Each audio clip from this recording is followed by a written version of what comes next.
Queridos hermanos, la palabra de Dios de este segundo domingo después de la Navidad otra vez nos vuelve a regalar el prólogo de San Juan.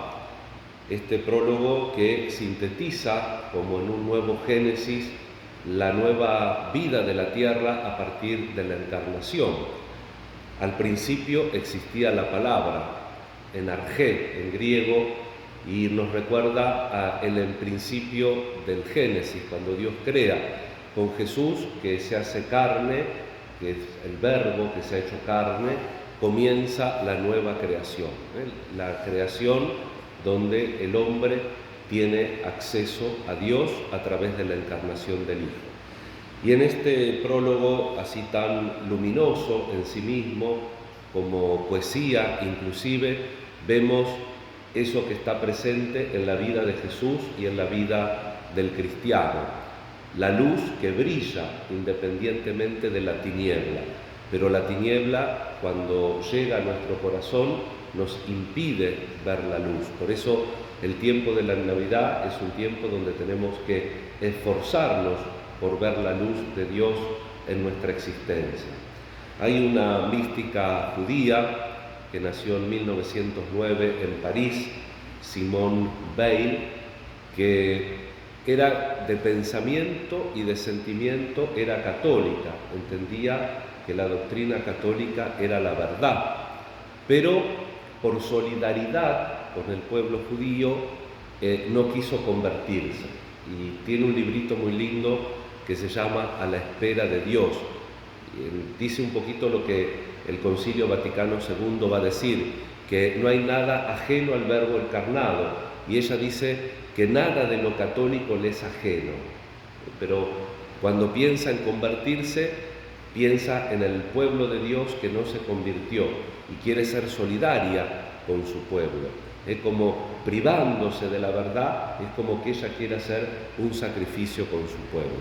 Esto es exigente, esta forma de pensar.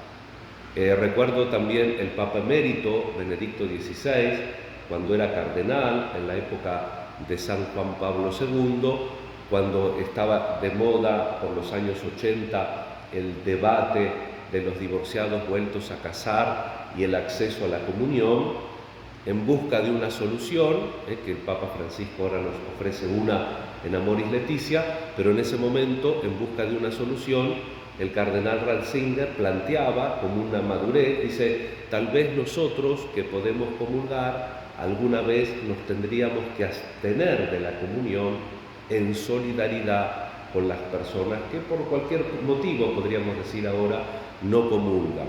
En vez de decir comunión para todos, sin ninguna distinción, hacer el esfuerzo, las personas que pueden acceder a la comunión, de sacrificarse por los otros. Esto lo proponía el cardenal Ratzinger antes de ser papa, y me parece que está en la misma óptica de esta mística que se privaba de estar en el camino de la verdad, en la fe verdadera, por solidaridad con su pueblo. Y hay una frase que viene muy bien para este evangelio, donde dice que a nosotros nos gusta la tierra de aquí abajo, el mundo de aquí abajo, porque es un mundo real, o al menos a ella le gustaba lo real. ¿Y en dónde encuentra la realidad? En que la gente es capaz de resistirse al amor.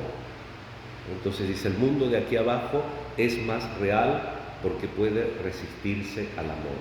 Y nosotros también nos podemos resistir a ese niño que hemos celebrado hace poco más de una semana en el pesebre, que viene por amor a nosotros a compartir la totalidad de nuestra vida humana. Y todo en su nacimiento tiene sentido. Pensemos, nace en un establo. Pensemos, el rey Herodes lo persigue, tiene que huir a Egipto. Vuelve, tiene una vida de pobreza. El texto evangélico nos dice que San José se traduce generalmente por carpintero, pero la palabra que se utiliza quiere decir alguien que se da maña, un manitas, el que hace todas las cosas. O sea que tenía una profesión pobre. Pensemos, Jesús, los que estudian las fechas entre los calendarios gregoriano, juliano y todo lo demás, calculan que Jesucristo vivió más o menos 33 años y medio, con toda la furia 34, pero de todos los años que vivió, 3 fueron de ministerio público. El resto Jesús estaba en silencio. El verbo de Dios hecho carne, como dice San Juan, la palabra estaba junto a Dios, la palabra era Dios. Todas las cosas fueron hechas por medio de la palabra y sin ella no se hizo nada de lo que existe. Estuvo 30 años sin decir nada. No tenía nada que decir Jesús, y nosotros a veces no podemos callarnos por el bien de una paz, aunque sea inmediata, por un vecino en el trabajo, en la comida, que me encuentro con parientes que hace mucho que no veo y tengo que largar la lengua afilada para decir una cosa. Cristo nos enseña el silencio, nos enseña el valor de nuestra vida, aunque es limitada, que es frágil, que sufrimos el calor, sufrimos el frío, que nos duele esto, que nos duele lo otro. Cristo quiso compartir toda nuestra condición humana, y nosotros a veces también nos resistimos, porque la vida de aquí abajo es real, y nos resistimos también a ese amor que es puro don, que es puro ofrecimiento. El Señor Jesús nos invita nuevamente a que lo miremos en el pesebre y recordemos esta lección de la mística judía y del Concilio Vaticano II. No hay nada verdaderamente humano que sea ajeno al Verbo encarnado. Todas las situaciones de nuestra vida están compartidas por Jesús, salvo una, y ustedes la saben bien: el pecado. Cristo nunca consintió en su vida el pecado, pero después compartió la limitación de nuestra condición humana en todas las otras cosas. Vamos a pedir al Señor en este tiempo de Navidad que nos resta, que nos dé la fortaleza de vivir este año en ese seguimiento de Jesús, que nos dé fortaleza para no resistirnos al amor y para que aprendamos de Él. Como dice Dei Verbum, el documento del Concilio Vaticano II sobre la revelación, que Cristo revela al Padre con sus gestos y palabras, no solamente las enseñanzas que leemos en el Evangelio, sino todo lo que hizo Cristo nos revela al Padre: el nacer en un establo, el huir, el tener que pagar el tributo al César siendo verdadero Dios y verdadero hombre, el hecho que decíamos recién, que estuvo 30 años en silencio, no estuvo gritando, no estuvo corrigiendo, no estuvo haciendo revelaciones extraordinarias, sino que estaba compartiendo con nosotros para que nosotros nos animemos a compartir con Él. La vida de silencio y de oración de Jesús, yo creo que es una catequesis enorme para este mundo que está en una búsqueda constante y está a veces con la brújula bastante averiada por lo que se ve. Vamos a pedir entonces al Señor esta gracia de seguir a Jesús, de leer en su vida, de escuchar su palabra, por supuesto, también las palabras difíciles que explican la situación de la persona humana. Dice Jesús en el Evangelio: yo nunca hago lo que quiero. Dice Jesús en el Evangelio que hay que amar al enemigo y hay que rezar por el que me persigue.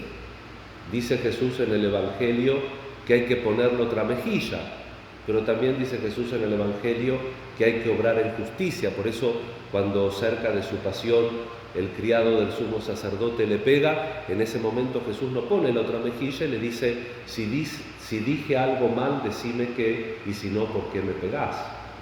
Pero sigue siendo válido el poner otra mejilla. No sé si me explico.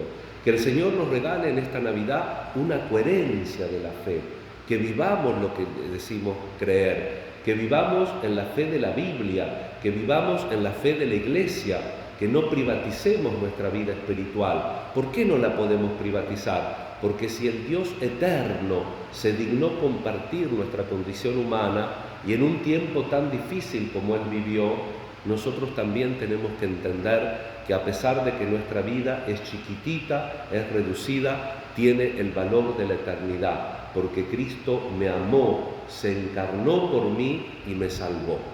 Que la Santísima Virgen nos acompañe en este tiempo, pidamos con confianza por todas nuestras necesidades, por todas las personas que se encomiendan a nosotros o que dependen de nosotros o que nos piden oración, ayuda, consejo, para que el Señor también abundantemente las ilumine.